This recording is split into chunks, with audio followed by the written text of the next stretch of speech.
Hello everyone and welcome back to Join MNS Academy. The chapter for today is Organic Chemistry, some basic principle and techniques. ये class 11th का chapter है organic. अभी यहाँ से हम start करें. अब ऑर्गेनिक के जो चैप्टर्स है जहाँ से इंपॉर्टेंट चीज़ें आ सकती है अभी हम उसको ट्राई करेंगे कंप्लीट कर लेने की. So let's start with this chapter. Introduction. Around the year 1780, chemists began to distinguish between organic compounds obtained from plants and animals and inorganic compounds prepared from mineral sources. So जो पहले scientist थे उनको लगता था कि जो भी organic compound है वो सारे जो भी हमारे प्लांट्स एंड एनिमल्स है उनसे ही आता है, और इनऑर्गेनिक कंपाउंड्स जो है वो हमारे मिनरल सोर्सेज है वहाँ से आता है. बट एक जो बर्जीलियस थे स्वीडिश साइंटिस्ट, उन्होंने प्रपोज किया था कि जो ऑर्गेनिक कंपाउंड है उनको फॉर्म करने के लिए वाइटल फोर्सेस चाहिए होती है, और ये जो वाइटल फोर्सेस है ये सिर्फ प्लांट या फिर एनिमल में है, इसलिए ह्यूमन बींग्स जो ऑर्गेनिक कंपाउंड है उनको फॉर्म नहीं कर सकते हैं.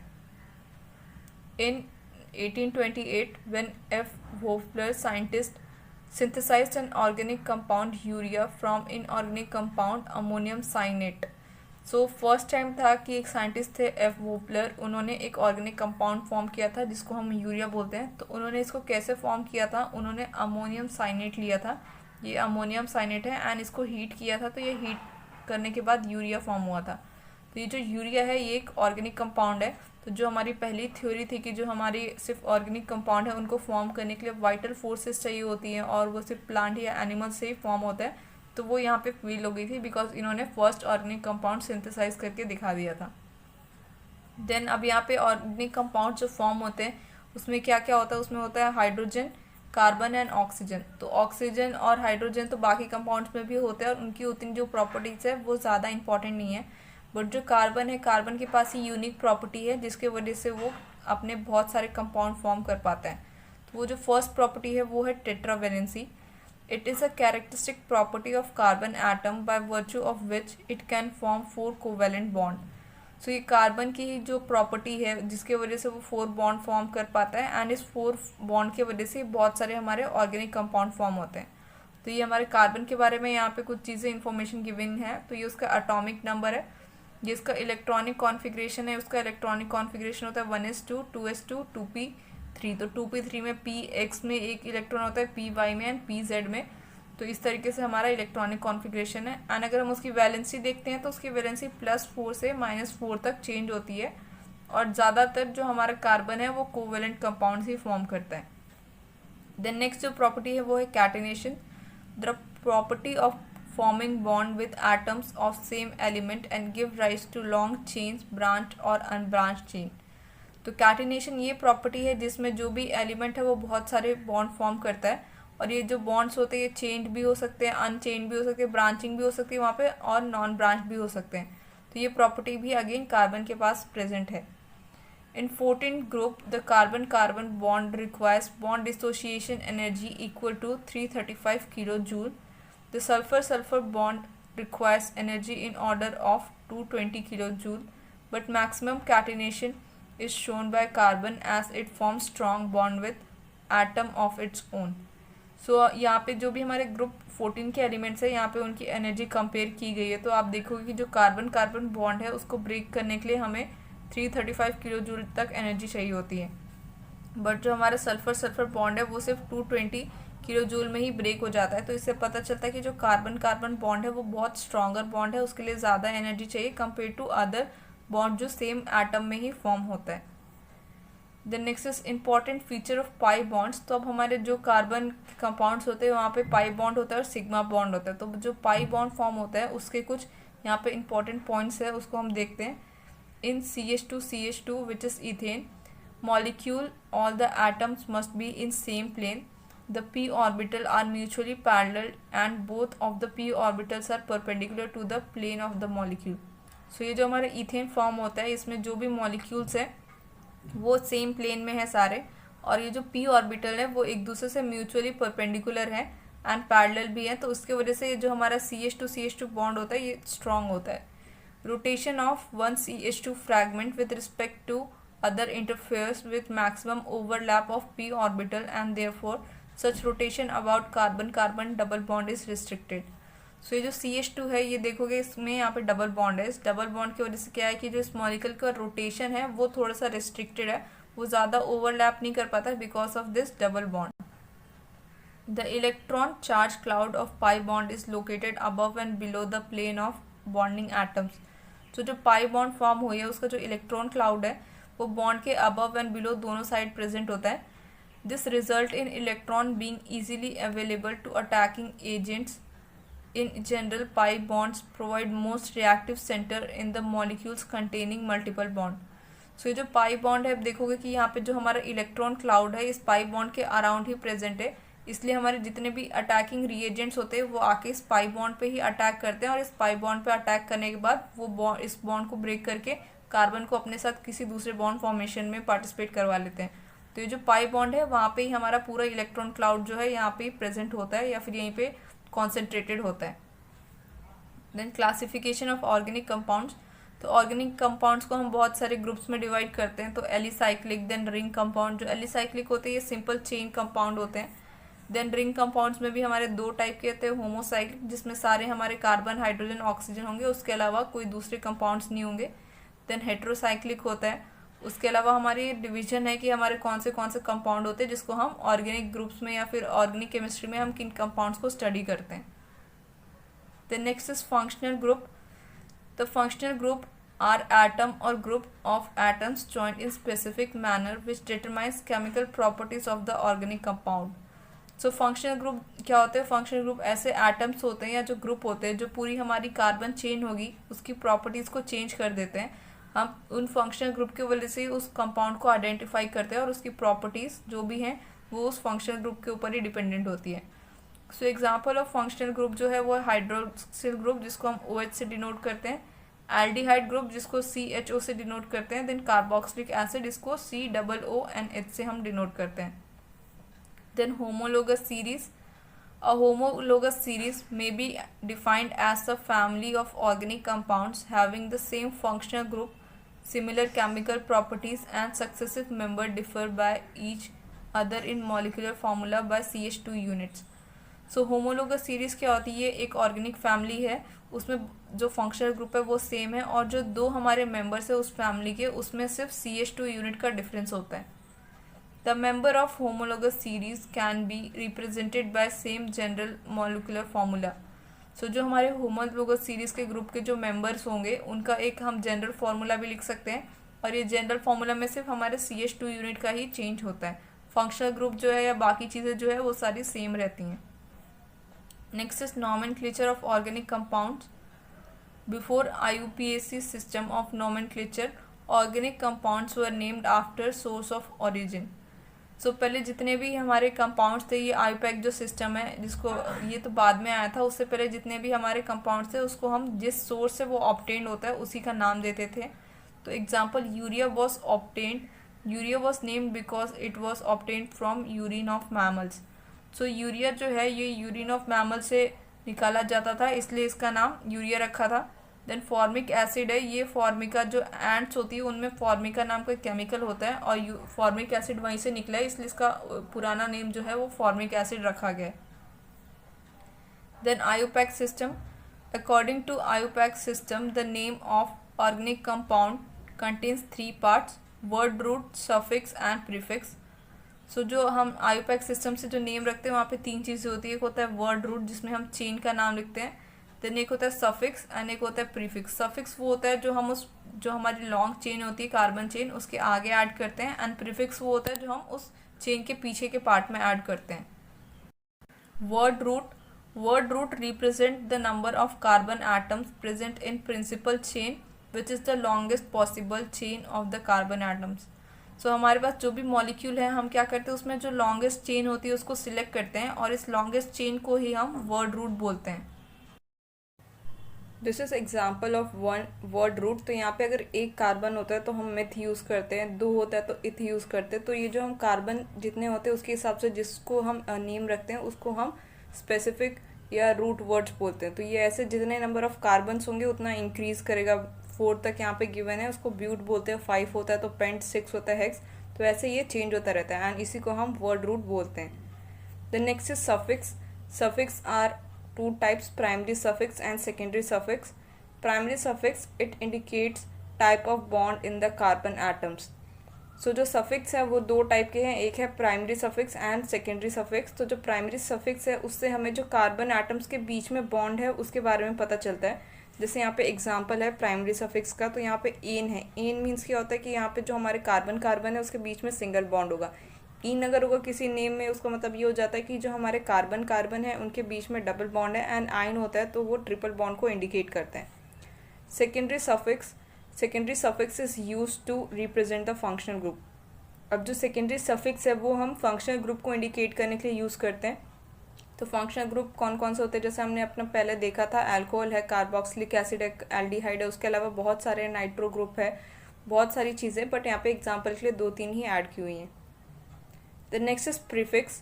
Prefix is part of IUPAC name which appears before the word root. Prefix are of two type, primary prefix. Example of primary prefix, cyclo is used to differentiate cyclic compounds.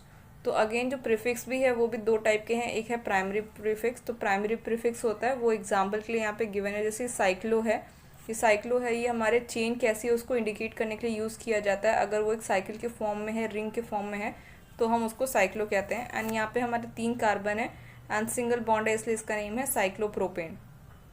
Then next is secondary suffix. Some functional group are considered as substituent and denoted by secondary prefix.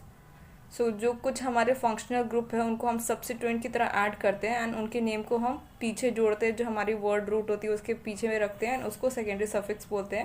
और यहाँ पे example given है secondary suffix के, जैसे fluoro, chloro, bromo, nitroso and nitro group है। ये सारे जो ग्रुप्स है ये हम एज अ प्रीफिक्स यूज़ करते हैं, इनको हम सेकेंडरी प्रीफिक्स बोलते हैं। Naming of compound containing functional group. अब अगर किसी चेन में, कार्बन चेन में अगर हमारा फंक्शनल ग्रुप है तो हम उसका नाम कैसे रखते हैं। The longest chain of carbon atom containing the functional group is numbered in such a manner that functional group is attached to the carbon atom possessing lowest possible number of chain. तो अब जो हम functional group के लिए naming करते हैं उसमें क्या करते हैं, हम पहले सबसे लॉन्गेस्ट कार्बन चेन सिलेक्ट करते हैं, ये हमारा फर्स्ट रूल है। तो हम जो लॉन्गेस्ट चेन है वो सिलेक्ट करते हैं, देन ट्राई करते हैं कि जो फंक्शनल ग्रुप है उसको लोएस्ट नंबर मिले। तो फंक्शनल ग्रुप को लोएस्ट नंबर देना है और लॉन्गेस्ट चेन सिलेक्ट करना है, उसके बाद हमें नेम लिखना है। और नेम में भी हमें पहले ये बताना है कि कितने कार्बन हैं उसमें, देन उसके बाद से इन है, आइन है, एन है, क्या है, और उसके बाद हमें फंक्शनल ग्रुप उसमें ऐड करना होता है। Then next is in case of polyfunctional compound, one of the functional group is selected as principal functional group and compound is named on that basis. अगर कोई हमारी कार्बन चेन है और वहाँ पे 2 फंक्शनल ग्रुप है, मान लो एक चेन है 5 कार्बन की, वहाँ पे हमारा एल्डिहाइड भी है और कीटोन भी है, तो उसमें हम क्या करते हैं, एक फंक्शनल ग्रुप को मेजर या फिर इम्पॉर्टेंट या प्रिंसिपल मानते हैं और दूसरे वाले को साइड में रखते हैं, उसको हम सेकेंड नेम देते हैं। The choice of principal functional group is made on the basis of order of preference. The order of decreasing priority for the functional group is, तो जो हम functional group को जिसको हम पहले नेम में लेंगे उनके लिए हमारे पास एक ऑर्डर है, हम इस ऑर्डर को फॉलो करते हैं। तो जो इस लिस्ट में सबसे हायर है, अगर हम वो हमारी चेन में प्रेजेंट होगा तो हम पहले उसका नाम लिखेंगे। तो यहाँ पे एक लिस्ट है, जैसे यहाँ पे प्रायोरिटी है तो जो COOH है, SHO3 है, देन ये डिक्रीजिंग ऑर्डर में है। तो अगर COOH है एक हमारी कार्बन चेन में और उसी कार्बन चेन में अल्कोहल भी है, तो हम COOH which is carboxylic acid, उसको हम फर्स्ट प्रेफरेंस देंगे, अल्कोहल ग्रुप को हम सेकेंड प्रेफरेंस देंगे, या फिर बाद में इसका नेम लिखेंगे जो हमारी कार्बन चेन होगी उसमें। Then next is isomerism. When there are 2 or more compound possessing the same molecular formula but different structure formula and different physical and chemical properties, the phenomena is called isomerism. Such compounds are called isomers. So isomers में क्या होता है कि हमारे पास 2 या 2 से ज़्यादा compound होते हैं, बट उनका जो मॉलिकुलर फार्मूला होता है वो सेम होता है, बट उनका स्ट्रक्चर फार्मूला डिफरेंट होता है। और स्ट्रक्चर फार्मूला डिफरेंट होने की वजह से उनकी जो फिजिकल प्रॉपर्टीज़ है, like melting point, boiling point, ये सब भी डिफरेंट होता है। और वो किसी चीज़ केमिकल के साथ, मान लो ऑक्सीजन के साथ अगर हम रिएक्शन करा रहे हैं, वाटर के साथ रिएक्शन करा रहे हैं, तो बिकॉज उनका स्ट्रक्चर फार्मूला डिफरेंट है उसके वजह से वो उन केमिकल्स के साथ अलग तरीके से रिएक्ट करते हैं। तो ये जो प्रोसेस है जिसमें हमारे एक मॉलिकुलर फार्मूला जो है 2 कंपाउंड्स का वो सेम है, बट स्ट्रक्चरल और बाकी प्रॉपर्टीज़ डिफरेंट है, इसी को हम आइसोमेरिज्म बोलते हैं। एंड जो 2 कंपाउंड्स होंगे हमारे उसको हम आइसोमर्स बोलते हैं। It is two types, structural isomerism and stereo isomerism. तो जो हमारा आइसोमेरिज्म है वो दो टाइप का है, एक है स्ट्रक्चरल आइसोमेरिज्म एंड जो सेकंड वन है वो स्टीरियो आइसोमेरिज्म है। Structural isomerism is shown by compounds having the same molecular formula but different structure formulae differing in arrangement of atoms. So जो हमारा स्ट्रक्चरल आइसोमेरिज्म है इसमें क्या होता है, हमारा मॉलिक्यूलर फार्मूला सेम है बट जो यहाँ पे अरेंजमेंट होगा ऑफ ग्रुप्स, जैसे कुछ फंक्शनल ग्रुप्स है उनका अरेंजमेंट हो सकता है डिफरेंट है, या अगर हमारे पास एक चेन है वो चेन में कुछ डिफरेंट अरेंजमेंट हो जाता है, तो हमारा यहाँ पे जो केमिकल फार्मूला होता है उसमें डिफरेंस आता है, हमारा यहाँ पे मॉलिक्यूलर फार्मूला सेम रहता है। चेन आइसोमेरिज्म, तो ये हमारा फर्स्ट टाइप ऑफ आइसोमेरिज्म का टाइप है, ये जो हमने भी स्ट्रक्चरल आइसोमेरिज्म पढ़ा उसका ही एक ये फर्दर एग्जाम्पल है, इसको चेन आइसोमेरिज्म बोलते हैं। When two or more compounds have similar molecular formula but different carbon skeletons, these are referred to as chain isomerism and phenomena is termed as chain isomerism. तो again वही definition है कि यहाँ पे same molecular formula है but जो carbon chain है वो डिफरेंट है, बिकॉज ये चेन आइसोमेरिज्म है तो जो कार्बन स्केलेटन है जो हमारा रूट है उसमें थोड़ा सा डिफरेंस होता है, इसके वजह से हम इसको चेन आइसोमेरिज्म के फिनोमिना में रीड करते हैं। तो यहाँ पे है C5H12, तो ये है हमारा फार्मूला एंड इसका स्ट्रक्चर ये रहा। C5H12 जो है ये पेंटेन है, तो पेंटेन का आप देखोगे यहाँ पे 3 स्ट्रक्चर्स हैं, ये N पेंटेन जिसको नॉर्मल हमने लिखा है। अब इसके बाद है ये हमारा 2 मिथाइल पेंटेन है, तो यहाँ पे क्या है कि हमारा एक जो ग्रुप है उसको हमने सेकेंड कार्बन के ऊपर रख दिया है, बट यहाँ पे टोटल कार्बन तो हमारे 5 ही हैं इस फार्मूले में, और इसका नेम चेंज हो जाता है उसकी वजह से ये हो जाता है 2 methyl butane. And then next जो है ये भी हमारा यहाँ पे देखोगे तो फार्मूला सेम है, C5H12 भी है, बट यहाँ पे आप देखोगे कि ओरिएंटेशन जो है वो हमारे कार्बन ग्रुप्स की डिफरेंट है। तो यहाँ पे मॉलिक्यूलर फार्मूला तो सेम है बट स्ट्रक्चर फार्मूला तीनों में डिफरेंट है, उसकी वजह से इनके बॉइलिंग पॉइंट्स में भी आप देखोगे कि डिफरेंस है। तो जो हमारा सिंगल चेन है या जहाँ पे ब्रांचिंग कम है वहाँ पे हमारा बॉइलिंग पॉइंट हाई है कंपेयर टू जहाँ पे हमारी ब्रांचिंग इंक्रीज कर रही है वहाँ पे। Then next is position isomerism. When two or more compounds differ in the position of subsequent atom or functional group, the carbon skeleton, they are called position isomers and this phenomena is termed as position isomerism. So इस बार क्या है, इस बार again हमारा जो carbon skeleton है या जो molecular formula है वो सेम है, बट जो यहाँ पे पोजीशन होगी फंक्शनल ग्रुप की वो सिर्फ डिफर करेगी, इसलिए यहाँ पे position of functional group change हो रही है, इसको हम पोजिशनल आइसोमेरिज्म के अंडर स्टडी करते हैं। तो यहाँ पे एग्जांपल है प्रोपेनॉल है, ये प्रोपेनॉल है C3H8O, तो ये इसका मॉलिक्यूलर फार्मूला हो गया। अब यहाँ पे देखोगे कि जो हमारा अल्कोहल ग्रुप है ये हमारी जो मेन कार्बन है उसका चेन का पार्ट है, बट इस केस में यहाँ पे अल्कोहल की जो पोजीशन है वो देखोगे चेंज है, यहाँ पे फर्स्ट कार्बन पे है एंड यहाँ पे सेकेंड कार्बन पे है, तो हमारा जो फंक्शनल ग्रुप है उसकी पोजीशन चेंज हो गई है यहाँ पे, बट मॉलिक्यूलर फार्मूला सेम है, इसलिए हम इसको फंक्शनल आइसोमेरिज्म के अंडर इसको स्टडी करते हैं। Then next is functional group isomerism. Two or more compounds having same molecular formula but different functional groups are called functional isomerism and this phenomena is termed as functional group isomerism. तो इस बार क्या है, इस बार again same हमारा molecular formula है but जो हमारे functional group है वो डिफ़र करते हैं, वहाँ पे हमारे फंक्शनल ग्रुप का पोजीशन डिफ़र कर रहा था, यहाँ पे फंक्शनल ग्रुप में डिफरेंस हो जाता है, उसके वजह से हम इसको फंक्शनल आइसोमेरिज्म बोलते हैं। अब ये फंक्शनल ग्रुप कैसे डिफ़र कर रहा है तो ये अभी एग्जाम्पल से आप समझ जाओगे। तो ये हमारा प्रोपेनल है, जब ये इस पोजीशन पे है फर्स्ट कार्बन पे तो ये प्रोपेनल है, और जब ये सेकंड पोजीशन पे आता है तो ये कीटोन फॉर्म हो जाता है। तो आप देखोगे कि यहाँ पे जो फार्मूला है स्ट्रक्चरल फार्मूला वो डिफरेंट हो रहा है, मॉलिक्यूलर फार्मूला जो है वो सेम है एंड फंक्शनल ग्रुप जो है वो डिफर कर जा रहा है। यहाँ पे जो ये है ये हमारा एल्डिहाइड है और यहाँ पे ये हमारा कीटोन बन जा रहा है, इसलिए इस टाइप के आइसोमेरिज्म को हम फंक्शनल ग्रुप आइसोमेरिज्म बोल रहे हैं, बिकॉज यहाँ जो फंक्शनल ग्रुप है वो चेंज हो चुका है। अभी तक जो हमने देखा वहाँ पे चेन में डिफरेंस हुआ था, देन फंक्शनल ग्रुप की पोजीशन में डिफर हुआ था, अब यहाँ पे फंक्शनल ग्रुप ही चेंज हो गया, वो हमारा एल्डिहाइड से कीटोन चेंज हो गया, तो इसलिए हम इसको फंक्शनल ग्रुप आइसोमेरिज्म बोल रहे हैं।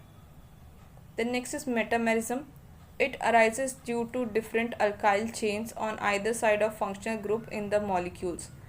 सो ये किस वजह से होता है, ये तब होता है जब हमारे पास जो कोई बीच में फंक्शनल ग्रुप है उस फंक्शनल ग्रुप के लेफ्ट एंड राइट साइड में जो अल्काइल ग्रुप की चेन है अगर वो डिफर करती है, उसके वजह से हमारा मेटामेरिज्म ऑब्जर्व होता है।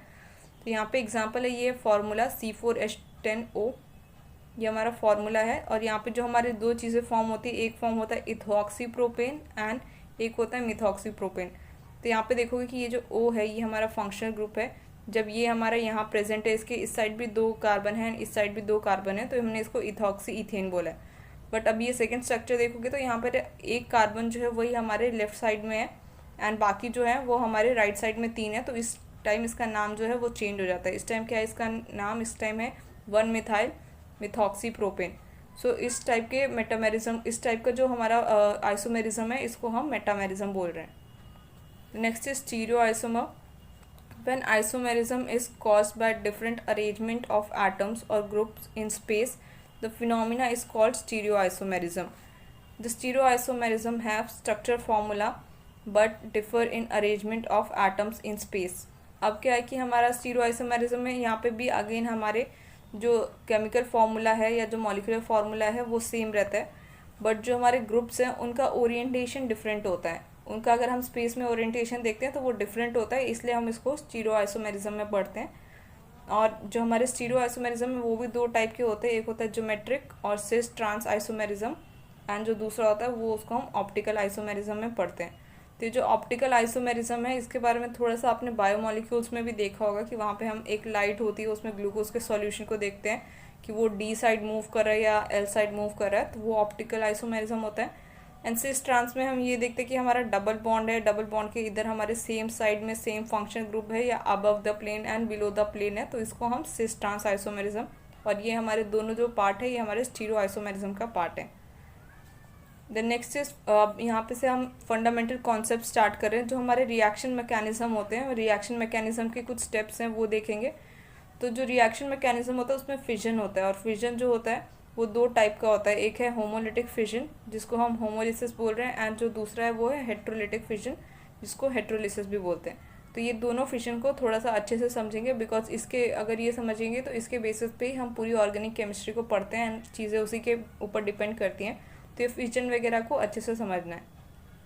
The next is homolytic fission.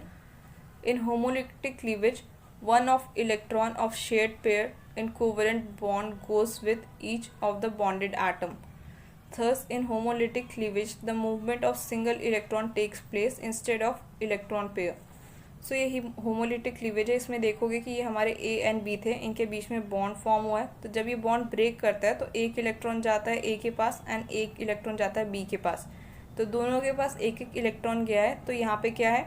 Homolysis है, बिकॉज दोनों ने एक एक इलेक्ट्रॉन ले लिया है। अब जो हेट्रोलिटिक होगा उसमें क्या होगा कि जब बॉन्ड ब्रेक करेगा तो हमारा एक ही एटम जो है वो दोनों इलेक्ट्रॉन्स को ले लेगा, तो वहाँ पे हमारा चार्ज डेवलप हो जाता है। यहाँ पे हमारा चार्ज डेवलप नहीं होता है, और ये जो A एंड B फॉर्म हुए हम इनको फ्री रेडिकल्स बोलते हैं।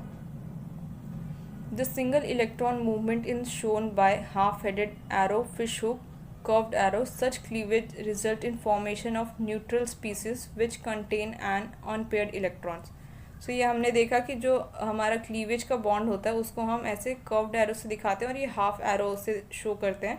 और जो हमारा यहाँ पे फॉर्म हुआ है आफ्टर क्लीवेज, वो स्पीसीज जो फॉर्म हुई है या जो एटम फॉर्म होगा वो न्यूट्रल होगा, मीन्स उसके ऊपर कोई चार्ज नहीं है, उसके पास सिर्फ एक अनपेयर्ड इलेक्ट्रॉन है। These species are called free radicals. Like carbocations and carboanions, free radical are also very reactive. So जो हमारी स्पीसीज फॉर्म हुई है जिसके पास एक अनपेयर्ड इलेक्ट्रॉन है, हम उसको क्या बोल रहे हैं? उसको फ्री रेडिकल बोल रहे हैं। और फ्री रेडिकल जो है ये भी बहुत रिएक्टिव होता है, लाइक कार्बोकैटायन एंड कार्बोएनायन। सो अब जो हम नेक्स्ट पढ़ेंगे जहाँ पे हेट्रोलिसिस है, जहाँ पे हमारा अनइक्वल डिवीजन हो रहा है, तो वहाँ पे हमारा कार्बोकैटायन एंड कार्बोएनायन फॉर्म होता है। और ये कार्बोकैटायन कार्बोएनायन फ्री रेडिकल्स बहुत रिएक्टिव होते हैं, ये किसी भी स्पीसीज़ के साथ बहुत इजीली रिएक्ट कर जाते हैं, बिकॉज इनका ऑक्टेट कंप्लीट नहीं होता है। ऑक्टेट कंप्लीट करने के लिए ये किसी भी स्पीसीज़ के साथ रिएक्ट कर जाते हैं। Next is heterolytic fission. In heterolytic cleavage the bond breaks in such a fashion that shared pair of electron remain with one fragment. So यहाँ पे देखोगे again A and B example लिया है। तो जब ये बॉन्ड ब्रेक कर रहा है तो देखोगे कि जो दोनों इलेक्ट्रॉन्स थे वो B के पास चले गए। अब दोनों इलेक्ट्रॉन्स B के पास चले गए, इसलिए इसके ऊपर स्लाइटली नेगेटिव चार्ज है, एंड A ने दोनों इलेक्ट्रॉन छोड़ दिए, डोनेट कर दिए, इसलिए A के ऊपर स्लाइटली पॉजिटिव चार्ज आ गया। तो अब जो हमारा A है ये कार्बोकैटायन है, बिकॉज A के ऊपर क्या है? पॉजिटिव चार्ज, एंड B जो है ये है कार्बोएनायन, बिकॉज इसके ऊपर नेगेटिव चार्ज आ गया है। अब इनके पास भी चार्ज है, तो इसके वजह से ये भी बहुत रिएक्टिव होते हैं, ये भी किसी भी स्पीसीज़ के साथ रिएक्ट कर जाते हैं to gain their stability. Then reaction intermediates heterolytic and homolytic bond fission result in formation of short-lived fragments called reaction intermediates. तो ये जो चीज़ें फॉर्म हुई है हमारी, जैसे फ्री रेडिकल, कार्बोकैटायन एंड कार्बो अनायन, तो ये सब शॉर्ट लिव्ड होते हैं, थोड़े टाइम के लिए ही रिएक्शन में फॉर्म होते हैं, देन ये किसी भी केमिकल के साथ रिएक्ट करके या जो भी हमारा रिएक्टेंट होगा उसके साथ रिएक्ट करके एक प्रोडक्ट फॉर्म कर लेते हैं. Among the important reaction intermediates are carbanion, carb free radicals and carbene. So हमारे जो रिएक्शन होते हैं उसमें कौन कौन से इंटरमीडिएट होते हैं यहाँ पे नाम दिए हैं कि अगर हम रिएक्शन मैकेनिज्म आगे पढ़ेंगे तो हमारे क्या क्या फॉर्म्स होंगे. तो ये कार्बोनियम आयन होगा जिसको हम कार्बोकैटायन भी बोलते हैं, देन कार्ब अनायन होता है, उसके अलावा कार्बन फ्री रेडिकल होता है और यहाँ पे कार्बीन भी फॉर्म होता है. Carbonium ion, carbocation. Organic ion which contain positively charged carbon atom are called carbonium ion और कार्बोकैटायन. सो जो कार्बोनियम आयन है या जो कार्बोकैटायन है ये दोनों सेम ही है, एंड जो कार्बोकैटायन है उसके ऊपर हमारा पॉजिटिवली चार्ज एक पॉजिटिव चार्ज प्रेजेंट होता है. उस पॉजिटिव चार्ज की वजह से ही ये अनस्टेबल है और ये रिएक्शन इंटरमीडिएट फॉर्म होता है. Where there are heterolytic fission where Z is more electronegative than carbon. So जो हमारा हेट्रोलिटिक फिजन होता है उसमें जैसे यहाँ पे देख सकते हो एक और एग्जांपल दिया है कि जो हमारा यहाँ पे अनइक्वल डिवीजन ऑफ इलेक्ट्रॉन होता है वो क्यों होता है. तो ये जो Z है ये क्या है, ये थोड़ा इलेक्ट्रोनेगेटिव है कंपेयर टू हमारा C जो कार्बन है. तो क्या होता है कि बिकॉज जो इलेक्ट्रोनेगेटिव होता है वो इलेक्ट्रॉन पेयर को क्या करता है, अपने तरफ अट्रैक्ट कर लेता है. तो जब बॉन्ड ब्रेक होता है, बिकॉज Z ज़्यादा इलेक्ट्रोनेगेटिव है तो वो इलेक्ट्रॉन्स ले लेता है, एंड जो कार्बन है उसकी इलेक्ट्रोनेगेटिविटी कम है इसलिए वो पॉजिटिवली चार्ज डेवलप कर जाता है और वो कार्बोकैटायन फॉर्म कर लेता है. Tertiary carbonium ion are more stable than secondary, which in turn is more stable than primary because of first effect associated with alkyl group. So ये यहाँ पे इसका पूरा रिएक्शन नहीं ऐड किया है, ये आप यहाँ से समझ लो, बिकॉज ये अगर आपको आएगा तो ये डिग्री ही आएगा, पूरा एक्सप्लेनेशन तो आएगा नहीं बिकॉज MCQ है. तो क्या है कि यहाँ पे जो ये हमारा अल्काइल ग्रुप है, देखोगे ये R है, एक है यहाँ पे, जो सेकेंडरी है वहाँ पे 2 है और जो टर्शरी है वहाँ पे 3 है. तो क्या हो रहा है कि जितने हाइड्रोजन रिप्लेस होते जाते हैं उतना डिग्री ऑफ कार्बन इंक्रीज होता है. तो इस केस में 2 हाइड्रोजन है तो इसलिए हम इसको प्राइमरी बोल रहे हैं, इस केस में 1 हाइड्रोजन है तो सेकेंडरी, और यहाँ पे 0 हाइड्रोजन है इसलिए हम इसको टर्शरी बोलते हैं. सो ये याद रखना है कि प्राइमरी कार्बन, सेकेंडरी कार्बन और टर्शरी कार्बन एक दूसरे से कैसे अलग होते हैं. तो ये भी ऐसे भी समझ सकते हो कि R जो ग्रुप है या अल्काइल ग्रुप है, अगर 1 है तो प्राइमरी, या हाइड्रोजन 2 है तो भी वो प्राइमरी है. तो क्या करते हैं कि ये जो हाइड्रोजन ग्रुप है या जो अल्काइल ग्रुप है ये थोड़ा सा डोनेटिंग ग्रुप है, ये अपने इलेक्ट्रॉन्स थोड़े थोड़े कार्बन को देता है. बिकॉज अल्काइल ग्रुप है तो यहाँ पे भी हमारे पास कार्बन चेन होगी तो उसका जो इलेक्ट्रोनेगेटिविटी है और जो इस कार्बन का जिसके ऊपर पॉजिटिव चार्ज है उसका इलेक्ट्रोनेगेटिविटी डिफरेंस ऑलमोस्ट सेम है. तो ये ट्राई करता है कि अपने कुछ इलेक्ट्रॉन्स इस कार्बन को दे दे और उसको थोड़ा सा स्टेबलाइज कर दे कि उसके ऊपर जो नेगेटिव चार्ज है वो कम हो जाए. तो इसका मतलब क्या होगा कि हमारे पास जितनी ज़्यादा R ग्रुप होंगे उतना ज़्यादा हमारा कार्बोकैटायन स्टेबल होगा. तो अगर हम इसको लिखें तो R group is directly proportional to the stability of carbocation. So इसको ऐसे याद रख सकते हैं कि जितना ज़्यादा R ग्रुप होगा उतनी ज़्यादा स्टेबल होगा हमारा कार्बोकैटायन. इसलिए अगर हमसे स्टेबिलिटी पूछा जाएगा कार्बोनियम आयन का या कार्बोकैटायन का, तो जो टर्शरी कार्बोकैटायन होगा वो ज़्यादा स्टेबल होगा बिकॉज उसके पास ज़्यादा R ग्रुप है. जो R ग्रुप है वो ज़्यादा इलेक्ट्रॉन डोनेट करेंगे कार्बन के पास जिसके पास पॉजिटिव चार्ज है, उसके वजह से वो थोड़ा सा स्टेबल फील करेगा. सो इसलिए in case of tertiary carbocation हमारी स्टेबिलिटी ज़्यादा है, इन केस ऑफ सेकेंडरी थोड़ी सी कम है, एंड प्राइमरी में और भी ज़्यादा कम है. The next is carbonium ion. Organic ion which contains a negatively charged carbon atom are called carbonium ion. They are also formed by heterolytic bond fission where Z is less electronegative than carbon. So जो carbon ion है वो भी हमारा heterolytic fission की वजह से ही form होता है. इस बार क्या होता है कि जो हमारा Z है जो बॉन्ड फॉर्म कर रहा है वो थोड़ा सा लेस इलेक्ट्रोनेगेटिव है, और लेस इलेक्ट्रोनेगेटिव है इस वजह से कार्बन ने दोनों इलेक्ट्रॉन्स अपने पास ले लिया और इस Z के ऊपर पॉजिटिव चार्ज आ गया एंड कार्बन के ऊपर नेगेटिव चार्ज आ गया. The primary carbanion is more stable than secondary which in turn more stable than tertiary because of +1 effect associated with alkyl group. So अब negative charge का मतलब क्या है कि जो हमारा कार्बन है उसके पास ऑलरेडी ज़्यादा इलेक्ट्रॉन है, तो उसको और इलेक्ट्रॉन तो चाहिए नहीं. तो अब जितने ज़्यादा R होंगे, R हैं तो क्या है इनका इलेक्ट्रोनेगेटिविटी सेम है, तो ये R जो ग्रुप है ये ट्राई करेंगे इसको इलेक्ट्रॉन देने की। अब इसको इलेक्ट्रॉन तो चाहिए ही नहीं, तो अगर उसको इलेक्ट्रॉन ज़्यादा मिलता रहेगा तो वो अनस्टेबल होगा। तो कार्बन आयन का जो केस है वहाँ पे उसको इलेक्ट्रॉन नहीं चाहिए, तो ये एग्जैक्टली उल्टा है हमारे कार्बोकटायन से। तो कार्बन आयन जहाँ पे हमारा R ग्रुप कम होगा, अल्काइल ग्रुप कम होगा, वो वाला ज़्यादा स्टेबल होगा। इसलिए जो हमारा प्राइमरी कार्ब एनायन होगा वो ज़्यादा स्टेबल होगा compare to secondary carbon ion and tertiary carbon ion. तो इस अगर यहाँ से क्वेश्चन आएंगे तो ये इनके डिग्री से ही आएंगे कि हमारा प्राइमरी कार्बोकटायन ज़्यादा स्टेबल है या सेकेंडरी कार्बोकटायन स्टेबल है, टर्शरी कार्बोकटायन या कार्बन आयन। तो इसमें से इस चैप्टर में से आपको आएंगे तो इन के ऑर्डर से पूछे जा सकते हैं, या फिर वो इन जनरल जो आपको नेमिंग पूछी जाती है वो पूछे जा सकते हैं। ज़्यादा इस चैप्टर से चीज़ें नहीं पूछी जाती हैं, तो जहाँ पे मैं बता रही हूँ उसको थोड़ा सा अच्छे से समझने का आप ट्राई करो। Then next is substrate and reagent. In general, a molecule whose carbon is involved in new bond formation is called substrate and other one is called reagent. So एक रिएक्शन है जिस रिएक्शन में हमारा जो molecule new bond form करता है उसको हम सबस्ट्रेट बोलते हैं, एंड जो रिएक्शन जिसकी वजह से होती है उसको हम रिएजेंट बोलते हैं। तो ये हमारा सबस्ट्रेट है बिकॉज CH2 है, इसके साथ कोई चीज़ न्यू बॉन्ड फॉर्म कर रही है विच इज़ Br, इसलिए ये हमारा सबस्ट्रेट है, एंड जो रिमेनिंग चीज़ है वो रिएजेंट है। एंड प्रोडक्ट में हमारा CH2Br फॉर्म होता है, जहाँ पे ये Br इस बॉन्ड को ब्रेक करके यहाँ पे सिग्मा बॉन्ड में कन्वर्ट कर देता है। जैसे हमने स्टार्टिंग में पढ़ा था कि जो डबल बॉन्ड होता है वहाँ पे क्या होता है, इलेक्ट्रॉन क्लाउड ज़्यादा होता है। अब ये Br2 जो है ये अटैक करने आएगा, अब यहाँ पे इलेक्ट्रॉन क्लाउड ज़्यादा है डबल बॉन्ड के पास, तो ये डबल बॉन्ड को ब्रेक कर देता है और वहीं पर अपने आप को जोड़ लेता है, और देन हमारा न्यू प्रोडक्ट फॉर्म होता है। Next is electrophile and nucleophile. तो ये जो हमने अभी देखा जो यहाँ पे एजेंट है जो अटैक कर रहा है, इन अटैकिंग एजेंट को ही हम दो कैटेगरीज में डिवाइड कर रहे हैं, एक होता है इलेक्ट्रोफाइल एंड एक है nucleophile. So electrophile and nucleophile में डिफरेंस क्या है वो अभी हम पढ़ेंगे। Reagent attack the reactive site of the substrate. The reactive site may be electron deficient portion of the molecule, a positive reactive site. So जो एजेंट है जो अटैक करता है वो रिएक्टिव साइट पे करता है, और जो रिएक्टिव साइट है वो इलेक्ट्रॉन डेफिशिएंट पोर्शन भी हो सकता है, मींस वहाँ पे जो उसका ऑक्टेट है वो इनकम्प्लीट भी हो सकता है और कभी कभी कंप्लीट भी हो सकता है। तो जब वो इनकम्प्लीट होता है तो उसको हम पॉजिटिव रिएक्टिव साइट बोलते हैं, बिकॉज कोई भी एटम है, कोई भी चीज़ है, हमारा मॉलिक्यूल होता है तो वहाँ पे पॉजिटिव साइन कब आता है, जब उसके पास इलेक्ट्रॉन डेफिशिएंट है। अगर वो एक्स्ट्रा इलेक्ट्रॉन ले लेता है तो वहाँ पे नेगेटिव चार्ज आता है। तो यहाँ पे अभी हम उस साइड की बात करें जहाँ पे कम इलेक्ट्रॉन है, इसलिए उसको पॉजिटिव रिएक्टिव साइट या फिर electron deficient portion of the molecule बोलते हैं।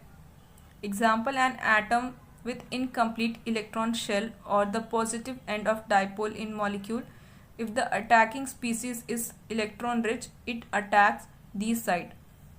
अब अगर जो हमारा स्पीसीज अटैक कर रहा है उसके पास अगर एक्स्ट्रा इलेक्ट्रॉन है तो वो क्या करेगा, हमारे इस पॉजिटिव या डेफिशिएंट साइड पे जाएगा, और इस पॉजिटिव या डेफिशिएंट साइड पे जाने से क्या होगा, उसके पास एक्स्ट्रा इलेक्ट्रॉन है, यहाँ पे कम इलेक्ट्रॉन है जहाँ पे वो अटैक कर रहा है। मान लो ये CC है, ये डबल बॉन्ड है, यहाँ पे इलेक्ट्रॉन लेस है, और यहाँ से हमारा आ रहा है, मान लो ये B करके कोई मॉलिक्यूल आ रहा है, इसके पास ज़्यादा इलेक्ट्रॉन है, तो ये आके यहीं पे अटैक करेगा ना, बिकॉज यहाँ पे कम है और इसके पास ज़्यादा इलेक्ट्रॉन है।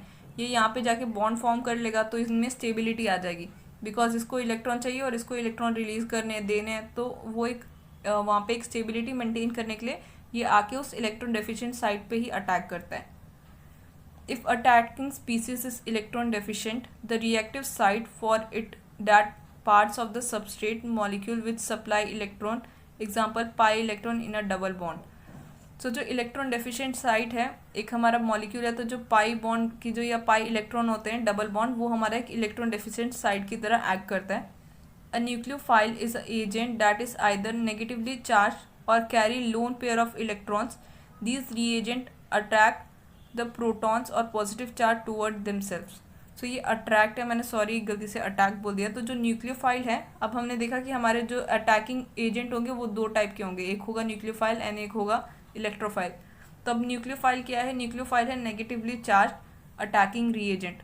तो अब नेगेटिवली चार्ज है मीन्स इसके पास एक्स्ट्रा इलेक्ट्रॉन है, तो ये जब इलेक्ट्रॉन लेके आएगा उस डबल बॉन्ड पे अटैक करेगा, तो ये अपने इलेक्ट्रॉन्स को उस डबल बॉन्ड को दे देगा और उस डबल बॉन्ड को सिंगल बॉन्ड में कन्वर्ट करके अपने आप को वहाँ पे सब्स्टिट्यूट कर लेते हैं। Next is electrophile. Electrophile are deficient species that are attract to an electron rich centre. Electrophile react by accepting electron pair in order to form a bond.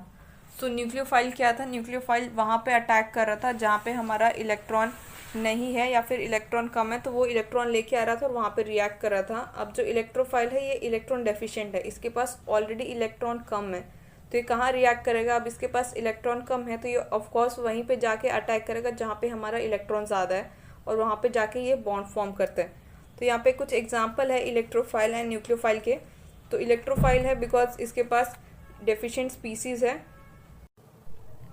तो यहाँ एग्जाम्पल है जैसे अमोनिया है, NH3 carbonium ion and chloride ion, ये सारे क्या ये electrophile की तरह एक्ट करते हैं।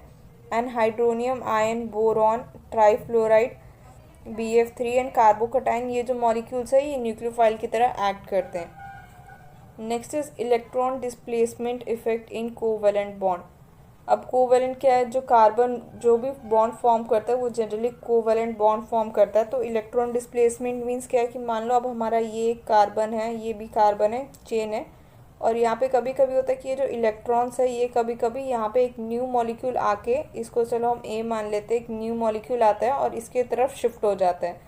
तो इसके तरफ शिफ्ट होने की वजह से इनके ऊपर कुछ थोड़ा सा पार्शियल चार्ज डेवलप हो जाता है, और ये थोड़ा जो यहाँ पे स्ट्रांग हो जाता है, वो डिपेंड करता है कि किस तरफ चार्ज मूव करेगा ये इनकमिंग ग्रुप के ऊपर।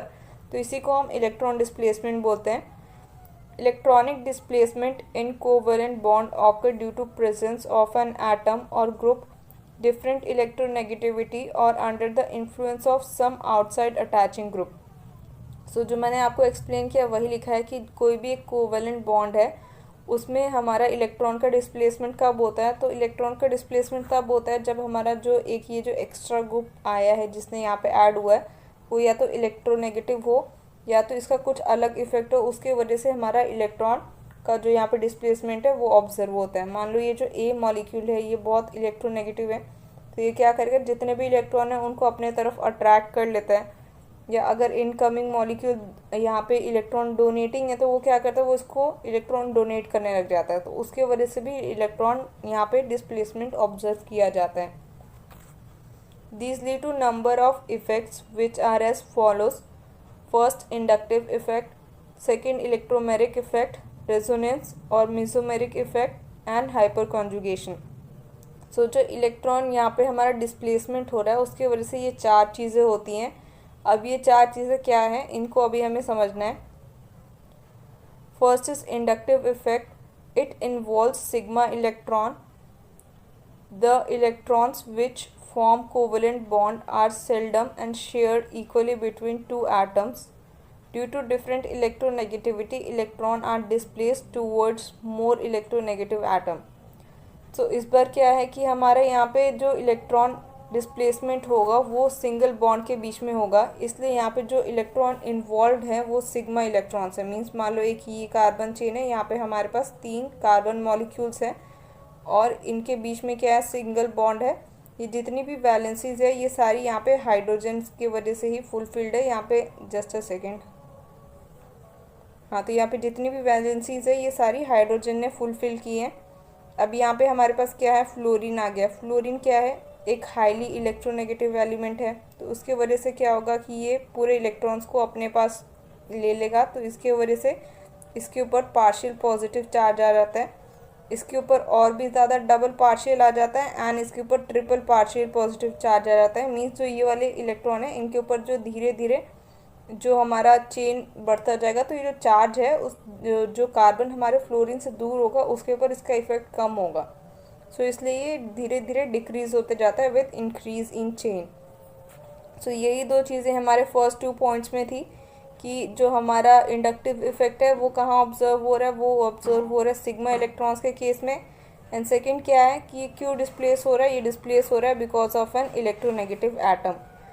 Then third is this introduce a certain degree of polarity in the bond. तो ये हमने देख लिया बिकॉज यहाँ पे ये इलेक्ट्रोनेगेटिव है, तो इलेक्ट्रोनेगेटिव है, इसने इलेक्ट्रॉन्स ले लिए, तो यहाँ पे पार्शियल नेगेटिव चार्ज आ जाएगा एंड कार्बन के ऊपर पार्शियल पॉजिटिव चार्ज जो है वो डेवलप हो जाता है। The more electronegative atom acquires a small negative charge and less electronegative atom acquires small positive charge। तो वो अभी हमने डायग्राम से देखा कि जब हमारा यहाँ पे एक इलेक्ट्रोनेगेटिव एटम आया तो जो हमारा फ्लोरीन था उसके ऊपर एक पार्शियल नेगेटिव चार्ज आ गया और जो कार्बन चेन थी वहाँ पे पार्शियल पॉजिटिव चार्ज ऑब्जर्व किया जाता है। Considered the carbon chlorine bond as chlorine is more electronegative, it will become electronegatively charged with respect to carbon atom. So एक ही अगेन एग्जाम्पल के लिए यहाँ पे पॉइंट है, हमने वहाँ पे फ्लोरीन माना था, यहाँ पे अगर हम क्लोरीन मानेंगे तो भी सेम फिनोमिना ही ऑब्जर्व होगा, बिकॉज क्लोरीन जो है वो भी इलेक्ट्रोनेगेटिव है, वो थोड़ा सा लेस इलेक्ट्रोनेगेटिव है कंपेयर टू फ्लोरीन, बट वो भी मोर इलेक्ट्रोनेगेटिव है कंपेयर टू कार्बन। तो जो प्रोसेस हमने लास्ट में देखा वही सेम प्रोसेस यहाँ पे भी होगा। Then next is structural I indicates the relative charge on the two atoms. Structure 2 indicates the direction of electrons are drawn. So ये हमारा एक एग्जाम्पल के लिए जो हमने लास्ट में देखा कि हमारा कैसे क्लोरीन के साथ बॉन्ड होगा, तो क्या हमारे इलेक्ट्रॉन का जो डिफरेंस होगा, पोल का अपीयरेंस होगा। तो यहाँ पे देखोगे कि जो क्लोरीन है इसके ऊपर पार्शियल नेगेटिव चार्ज है एंड कार्बन के ऊपर पार्शियल पॉजिटिव चार्ज है। और ये जो सेकंड डायग्राम है यहाँ पे इलेक्ट्रॉन्स किस तरफ शिफ्ट किए गए हैं या फिर किस तरफ शिफ्ट हुए हैं वो शो किया गया है। Atoms or group which lose electron towards the carbon atom are said to have plus I effect. So अभी ये जो हमने फिनोमिना देखा जिसमें इलेक्ट्रॉन शिफ्ट हो रहा था, अगर वहाँ पे हमने फ्लोरीन की जगह कोई और चीज़ हमने फॉर एग्जांपल ली होती और वो चीज़ अगर इलेक्ट्रॉन डोनेट करती उस कार्बन चेन को तो हम उसको प्लस आई इफेक्ट बोलते, और अगर वो इलेक्ट्रॉन विड्रॉ करता है तो हम उसको माइनस आई इफेक्ट बोलते हैं। The inductive effect is related to ability of substituent to either withdraw or donate electron density to the attach carbon atom. So inductive effect में क्या देखते हैं हम, एबिलिटी देख रहे हैं, वो जो सब्स्टिट्यूएंट ग्रुप आ रहा है उसकी एबिलिटी देख रहे हैं कि वो इलेक्ट्रॉन्स डोनेट कर रहा है, वो इलेक्ट्रॉन्स जो कार्बन चेन है उसको दे रहा है, या फिर वो इलेक्ट्रॉन उस कार्बन चेन से अपने तरफ विड्रॉ कर रहा है या उसको अपने तरफ अट्रैक्ट कर रहा है। उसी के बेसिस पे हम इसको plus I and minus I effect या माइनस आई इंडक्टिव इफेक्ट में स्टडी करते हैं। Based on this ability the substituent can be classified as electron withdrawing or electron donating group relative to hydrogen. So अभी हमने देखा कि plus आई है and minus आई है, कुछ जो ग्रुप आ रहे हैं वो इलेक्ट्रॉन विड्रॉ कर रहे हैं, कुछ जो है इलेक्ट्रॉन डोनेट कर रहे हैं। तो हमने दो ग्रुप्स में जितने भी हमारे ग्रुप आएंगे जो अटैच होंगे वहाँ पे रिएक्शन होगा, उसको हमने दो पार्ट्स में डिवाइड किया है। और जो हमने इसको जिस चीज़ को स्टैंडर्डाइज करके हमने electron withdrawing and electron donating माना है वो हमारा हाइड्रोजन है। सो इसके एग्जाम्पल्स हैं, so halogen and many other groups such as nitro, cyano, carboxy, ester, aroxyl are electron withdrawing groups. so ये जो ग्रुप्स है जिनके भी नेम यहाँ पे गिवन है ये सारे विड्रॉइंग ग्रुप है। मीन्स अगर ये कार्बन चेन के साथ जहाँ पे भी अटैक करेंगे या फिर हमारा एक रिएक्शन होगा, अगर ये सारे ग्रुप्स होंगे तो ये इलेक्ट्रॉन्स सारे कार्बन से अपने तरफ विड्रॉ कर लेंगे, अपने तरफ शिफ्ट कर लेंगे। और हमारा जहाँ पे प्लस आई इफेक्ट या फिर जो जहाँ पे हमारा डोनेटिंग इफेक्ट होगा वो होगा मिथाइल इथाइल, या जहाँ भी कार्बन चेन होगा वहाँ पे हमारा इलेक्ट्रॉन डोनेटिंग इफेक्ट या फिर इलेक्ट्रॉन डोनेटिंग ग्रुप्स होंगे। देन नेक्स्ट जो है वो है resonance structure. The resonance structure, canonical structure or contributing structure are hypothetical and individually do not represent any real molecule. तो जो ये रेजोनेंस स्ट्रक्चर है इनके और भी नेम है, तो वो है canonical structure and contributing structure. तो ये जो रेजोनेंस स्ट्रक्चर है ये एक हाइपोथेटिकल कॉन्सेप्ट है, ये रियलिटी में एग्जिस्ट नहीं करते। और इसमें जो भी हमारे एक कोई चीज़ है उसके मान लो 2-3 स्ट्रक्चर हैं और हम उसका अगर एक स्ट्रक्चर ले ले तो वो हमारे उस मॉलिक्यूल की पूरी प्रॉपर्टीज़ को एक्सप्लेन भी नहीं करता है। तो हमें इसके लिए जितने भी उसके स्ट्रक्चर्स होंगे उन सबको स्टडी करना पड़ता है। तो यहाँ पे एग्जाम्पल के लिए हमने बेंजीन लिया है। Its cyclic structure containing alternate C single and CC double bonds show inadequate for explaining its characteristics. तो जो ये बेंजीन था इसको जब स्टडी कर रहे थे तो वहाँ पे एक सिंगल स्ट्रक्चर जो था वो बेंजीन की सारी प्रॉपर्टीज़ को प्रॉपरली एक्सप्लेन नहीं कर पा रहा था। Benzene has uniform CC bond distance of 139 picometre, a value intermediate between CC single is 154 and C double bond 134 picometer bond. Thus, the structure of benzene cannot represent adequately by above structure. So जो benzene का structure था, पहले हमें proper जब information नहीं थी तो हम मान रहे थे कि जो भी CC बॉन्ड्स है वो 139 पिकोमीटर की है, बट जब इसके ऊपर प्रॉपर स्टडी किया गया तो जब देखा गया कि जो CC सिंगल बॉन्ड है वो 154 पिकोमीटर की है एंड जो CC डबल बॉन्ड है वो 134 पिकोमीटर की है। तो इसके दो स्ट्रक्चर्स फॉर्म हुए थे और उन दोनों स्ट्रक्चर को भी मिला के हमारा एक थर्ड स्ट्रक्चर हम बनाते हैं जिसको हम कैनोनिकल स्ट्रक्चर बोलते हैं। Thus, the structure of benzene cannot be represented by a single structure. It can represent equally well by the energetically similar structure 1 and 2. The two structure are resonance structure.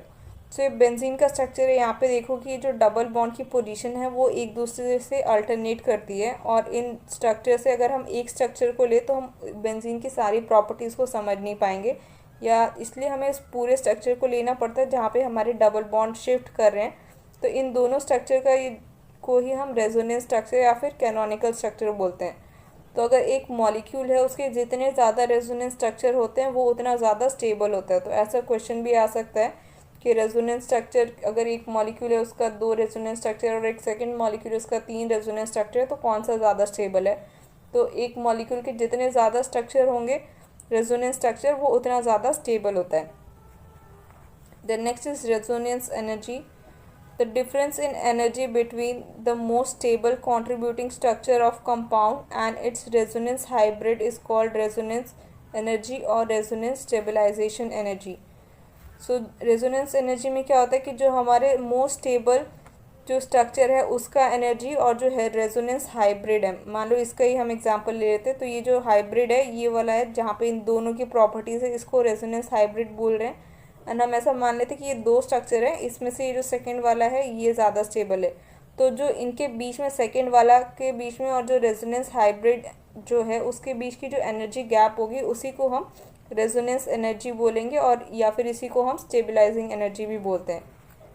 Resonance effect, the polarity produced in the molecule by interaction of two pi bonds or between a pi bond and lone pair of electron represent an adjacent atom. There are two types of resonance or mesomeric effect designated as R or M effect.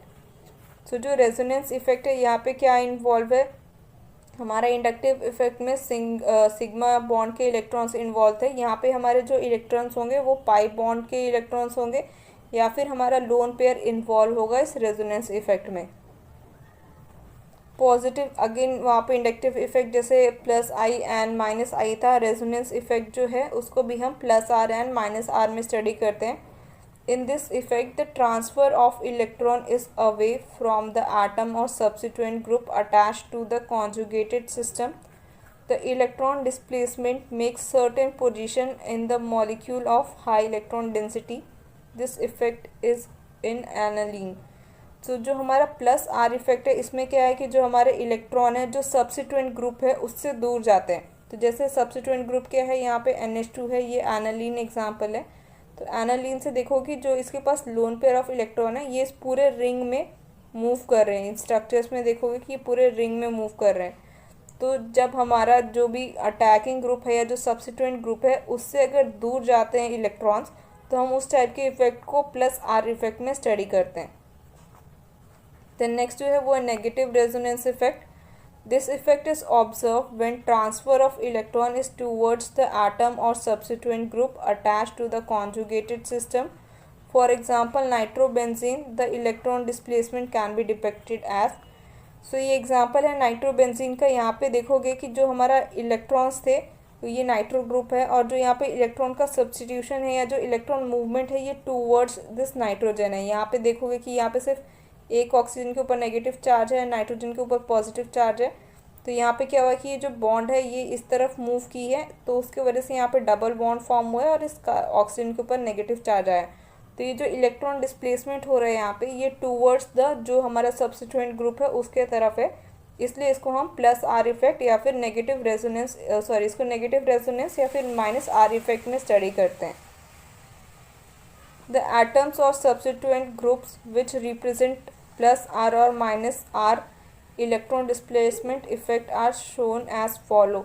तो यहाँ पे example है plus R and minus R effect किस molecule में या कौन से functional group में ऑब्जर्व होगा। तो प्लस आर हमारे हेलोजन, अल्कोहल, ये कीटोन या फिर ये जितने भी ग्रुप्स है इन केस में होता है। प्लस आर के लिए सॉरी माइनस आर के लिए भी यहाँ पे जो भी हमारे एसिड्स है, एल्डिहाइड है, उनके केस में हमारा ऑब्जर्व होता है। द नेक्स्ट जो है वो है electromeric effect. The electromeric effect refers to the polarity produced in multiple bonded compound when they are attacked by reagent. When double or triple bond is exposed to and attacked by an electrophile E plus a reagent, the two pi electron which form pi bond are completely transferred to one atom or the other. So electromeric effect में क्या है, यहाँ पे again हमारा double bond and triple bond होगा। यहाँ पे एक इलेक्ट्रोफाइल आएगा, वो इलेक्ट्रोफाइल जो है वो इलेक्ट्रॉन डेफिशिएंट है, तो वो बाई बॉन्ड या डबल बॉन्ड के ऊपर रिएक्ट करेगा, वहाँ पे जाके अटैक करेगा। और जो इलेक्ट्रॉन ट्रांसफ़र है वो सिर्फ हमारे एक एटम के ऊपर होगा। तो यहाँ पे एक पॉजिटिव स्पीसीज एंड एक नेगेटिव स्पीसीज फॉर्म होगी। It is represented by E at the shifting of electrons is showed by curved arrow. So जो हमारा इलेक्ट्रोमेरिक इफेक्ट है वो भी पॉजिटिव है, इसको भी हम प्लस ई एंड माइनस ई में पढ़ते हैं। तो यहाँ पे देखो कि जो हमारा पॉजिटिव इफेक्ट है, यहाँ पे क्या है कि डबल बॉन्ड है, यहाँ पे हाइड्रोजन आ रहा है, ये अटैकिंग एजेंट है एंड हाइड्रोजन जो है ये ऑलरेडी डेफिशिएंट है। तो जब ये हाइड्रोजन अटैक करता है, तो इसने जब इसके ऊपर अटैक किया तो बॉन्ड ब्रेक हो गया। तो हाइड्रोजन कहाँ रिएक्ट हो गया, हाइड्रोजन इसके साथ इस वाले कार्बन के साथ अटैक हो गया और यहाँ पे हमारा कार्बोकैटायन फॉर्म हो गया जो एक इलेक्ट्रॉन डेफिशिएंट स्पीसीज़ है। तो जहाँ पे हमारा एक इलेक्ट्रॉन डेफिशिएंट स्पीसीज बनता है उसको हम ई इफेक्ट में पढ़ते हैं, प्लस ई इफेक्ट या फिर पॉजिटिव इलेक्ट्रोमेरिक इफेक्ट बोलते हैं। The negative electromeric effect, in this effect pi electrons of the multiple bond are shifted to the atom which is attacking agent does not get attached. So इस case में क्या है कि अब जो हमारा पाई इलेक्ट्रॉन है ये हमारे दूसरे मॉलिक्यूल के पास चले जाते हैं जहाँ पे हमारा जो अटैकिंग एजेंट है वो वहाँ पे ज्वाइन नहीं करता है। तो यहाँ पे देखो कि ये जो CN है ये अपने इलेक्ट्रॉन्स के साथ आया, इसने अटैक किया, अटैक करके जो एक कार्बन था उसको इसने अपना जो नेगेटिव चार्ज था या जो पेयर ऑफ इलेक्ट्रॉन्स थे वो दे दिया और खुद दूसरे कार्बन के साथ सब्स्टिट्यूट हो गया। तो ओवरऑल जो हमारा मॉलिक्यूल फॉर्म हुआ उसके ऊपर नेगेटिव चार्ज डेवलप हुआ है, इसलिए हम इसको नेगेटिव इलेक्ट्रोमेरिक इफेक्ट में स्टडी करते हैं। देन नेक्स्ट जो है वो है हाइपर कॉन्जुगेशन और no resonance bond. It involves delocalization of sigma electrons of CH bond or an alkyl group directly attached to an atom of unsaturated system or to an atom of unshared p orbital. So अब यहाँ पे क्या है, again अब यहाँ पे हम pi sigma electrons देखते हैं और सिग्मा इलेक्ट्रॉन्स को हम यहाँ पे डीलोकलाइजेशन देखेंगे और यहाँ पे अनशेयर्ड p ऑर्बिटल के अंदर यहाँ पे डीलोकलाइजेशन होता है। The sigma electron of CH bond of the alkyl group enter into partial conjugation with the attached unsaturated system or with unshared p orbital. So जो यहाँ पे सिग्मा इलेक्ट्रॉन है वो ट्रांसफ़र होता है अल्काइल ग्रुप की जो चेन होगी वहाँ पे, या तो वहाँ पे अनसैचुरेटेड सिस्टम है, अनसैचुरेटेड सिस्टम मीन्स वहाँ पे डबल बॉन्ड भी प्रेजेंट हो सकता है उस सिस्टम में, और वहाँ पे अनशेयर्ड p ऑर्बिटल भी प्रेजेंट होगा। तो हमारा हाइपर कंजुगेशन होने के लिए या तो p ऑर्बिटल होना चाहिए या तो अनसैचुरेटेड सिस्टम होना चाहिए, तभी हाइपर कॉन्जुगेशन का इफेक्ट हम देख सकते हैं। एंड हाइपर कॉन्जुगेशन जो है ये परमानेंट इफेक्ट है। तो जो हमने अभी तक जितने भी पढ़े थे वो सारे टेम्पररी इफेक्ट थे और जो हमारा रेजोनेंस था वो तो हाइपोथेटिकल इफेक्ट था, बट हाइपर कॉन्जुगेशन जो है ये परमानेंट इफेक्ट है, ये मॉलिक्यूल्स में हमेशा के लिए प्रेजेंट रह सकता है। When the alkyl group is attached to an unsaturated system such as, ये यहाँ पे अनसैचुरेटेड सिस्टम है जहाँ पे हमारा कुछ भी हो सकता है, यहाँ पे R मान लो, बस यहाँ पे डबल बॉन्ड या फिर ट्रिपल बॉन्ड प्रेजेंट होना चाहिए।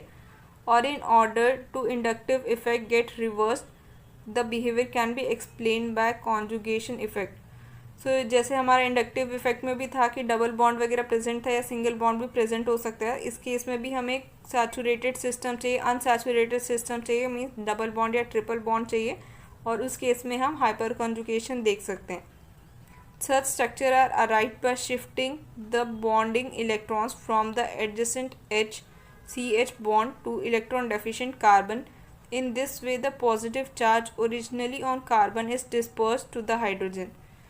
So ऐसे केस में क्या होता है, बिकॉज जहाँ पे डबल बॉन्ड या ट्रिपल बॉन्ड होता है वो थोड़ा सा डेफिशिएंट होता है, तो उस केस में क्या होता है कि जो हमारा पॉजिटिव चार्ज है उसको हम डिस्पर्स करके हाइड्रोजन के ऊपर भेज देते हैं, और जो बॉन्ड होता है जो हमारा सिस्टम है उसको थोड़ी देर के लिए हम स्टेबलाइज कर देते हैं.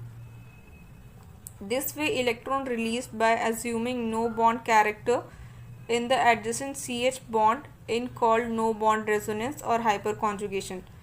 So इसमें क्या था कि मान लो कि अब इस डायग्राम से समझते हैं कि ये हमारा एक सिस्टम है.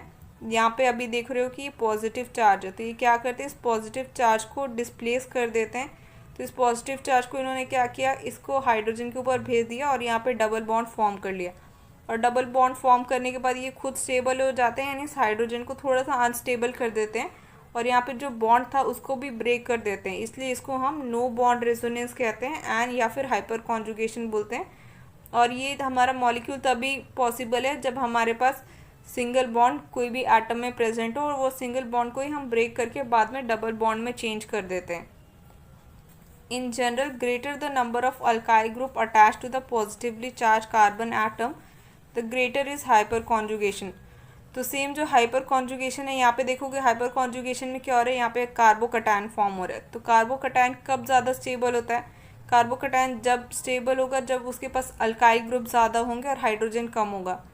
तो कार्बोकटायन के पास अल्काइल ग्रुप क्या होते हैं, CH3 ग्रुप होंगे. तो जितने ज़्यादा CH3 ग्रुप होंगे जितना कम हाइड्रोजन डायरेक्टली CH3 ग्रुप में जो ये हमारा कार्बन है उसके साथ डायरेक्टली अटैच होना चाहिए. यहाँ पे देखोगे जो इस कार्बन के साथ डायरेक्टली अटैच हो रहे हैं वो हाइड्रोजन है, तो हाइड्रोजन डायरेक्टली कम अटैच होना चाहिए और जो हमारा अल्काइल ग्रुप है वो ज़्यादा अटैच होना चाहिए. तो जितना ज़्यादा हमारा अल्काइल ग्रुप अटैच होगा कार्बोकटायन के साथ वो उतना ज़्यादा स्टेबल होगा. हेंस ये हाइपर कॉन्जुगेशन के केस में भी और हमारा जो कार्बोकटायन के केस में था वहाँ पे ये दोनों चीज़ें सेम हैं. Then lastly thank you for watching this video. इस चैप्टर से इतना ही इम्पोर्टेंट था, बाकी इसके बाद जो है वो सब्लिमेशन है, फ्रैक्शनल डिस्टिलेशन है, उन सब चीज़ों से कभी क्वेश्चंस नहीं आए इसलिए उसको कवर नहीं किया गया. और अगर आप फिर भी पढ़ना चाहते हो तो जो आपका PDF गिवन है वो स्टडी मटेरियल वहाँ पे होगा, आप वहाँ से स्टडी कर सकते हो, बट उसको हमने वीडियो में कवर नहीं किया है क्योंकि वहाँ से क्वेश्चन अभी तक नहीं आए.